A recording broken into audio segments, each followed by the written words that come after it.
இது என்ன வேணாலும் பேசட்டும். யார் வேணா என்ன வேணாலும் பேசட்டும். அந்த தைரியத்துக்கு முதல் சொல்யூட். இன்னொரு விஷயம் என்னன்னா, வந்து இப்ப திருட போறதில்ல, இது பண்ண என்னன்னா இருக்கே. அங்கதான் நெறைய சம்பாதிச்சு வச்சிருக்காரே.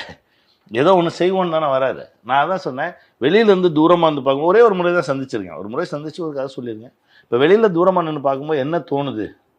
ஒரு ஒரு தமிழ்நாட்டு பிரஜையா என்ன தோணுது அப்டின்னா, தைரியமா ஒரு மனுஷன் எனக்கு இது எதுவுமே வேணாம்பா. நான் 100% மக்கள் பணி செய்றதுக்காக வரேன்.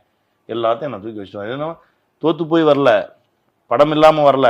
எப்போ எப்போ இன்னும் நீங்க வந்து இன்னும் 10 தயாரிப்பாளர்ல 100 தயாரிப்பாளர் கூட வெயிட் பண்ணிட்டு இருக்காங்க. எங்க ஏதாவது சொல்லிற மாட்டாரான்னு. அந்த ஒரு சூழல்ல இல்லங்க. நான் வரேன். அப்படின்னு சொல்றதுக்கு ஒரு பெரிய கட்ஸ் வேணும். அது ரொம்ப தைரியம் வேணும். அதுக்கு தான் நான் இறங்கி இப்பவும் சொல்றேன். அந்த தைரியத்துக்கு சல்யூட்.